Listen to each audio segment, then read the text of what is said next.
Okay, I'm going to take you through the breathing practice first, and then if you want to understand what's happening, I'll explain it at the end. I'm just figuring you probably don't give a rat's patootie about why it works if you don't find it workable or something you want to do. So always with a breathing practice, it's really useful to just take a moment to check in and notice your beginning breath, how you're just breathing naturally. So um, if you're in a chair, feet flat on the floor, sitting cross-legged, it's also totally fine to do this lying down. It's helpful to close your eyes to help bring your attention away from distractions around you. And then just start to notice your breath. Feel your body breathing in and breathing out.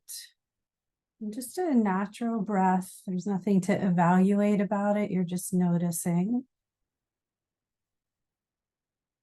And then for your next couple of rounds, count the length of the inhaling breath and the length of the exhaling breath.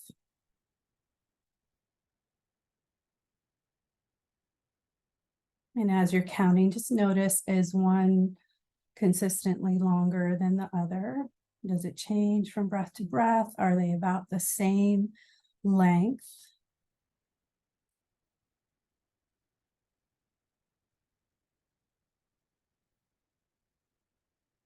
And what helps to create a calming effect in your nervous system is making that exhaling breath a little bit longer. And you want this to be, I'm saying a little bit because you want to go into this gently. So like if you're breathing into a count of 4, seeing if you can stretch that exhaling breath to a 5 or 6.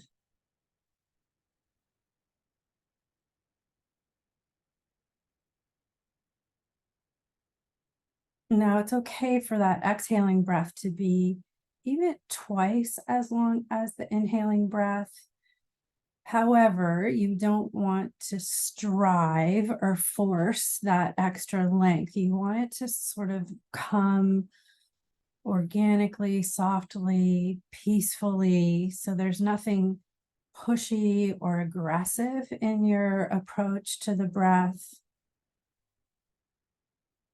It's always doing your best to keep a calm state. So, of course, when we're using the breath to create a calming effect, a peaceful effect on the nervous system, of course, we don't want to do it in a way that's bullying to ourselves or aggressive.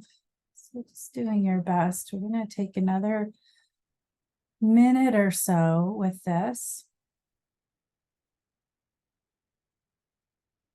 And just that gently encouraging the exhaling breath. And you might notice as you're settling in, as you're practicing, that the length of the breath wants to change. And you don't have to stop that from happening. So when the exhale is more complete, by lengthening the exhale, often that invites the inhalation to become more deep and full. So if you find that your inhaling breath wants to become a little longer, then allow that to happen.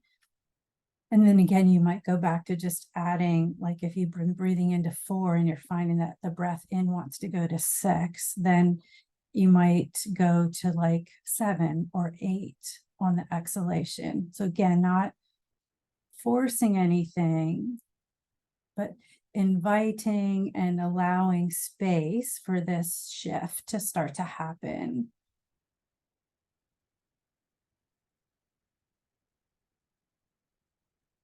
And as you take a few more rounds, you might just kind of check in and see if your shoulders could soften a little bit, if your eyes could settle a little more into their sockets so that all those little muscles around the eyes release and soften. Let the lower jaw rest away from the upper so that there's space between your molars.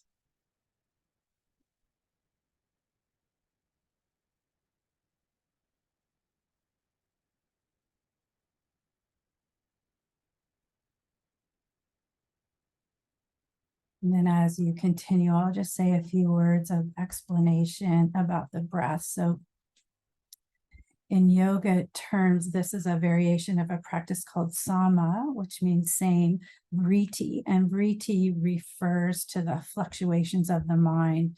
So it's a way of settling those fluctuations. And in Western or medical terms, the inhaling breath ever so slightly engages the sympathetic nervous system, which is the fight or flight branch of the autonomic nervous system. And the exhaling breath ever so slightly engages the parasympathetic branch of that autonomic nervous system. So that's sometimes called the rest and digest, or tend and befriend, safe and social in polyvagal terms. So when we invite the exhalation to be a little bit longer, we're emphasizing that shift towards the parasympathetic branch.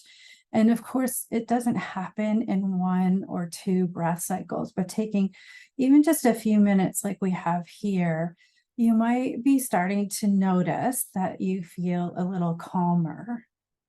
So give it a try, and the more regularly you do this, the more profound the effects will be. So even setting your timer so that you do it maybe twice a day will be helpful. And then in those times when you're feeling stressed or amped up, or anxiety is creeping in, the practice will be a little more and maybe a lot more available to you to feel the effects.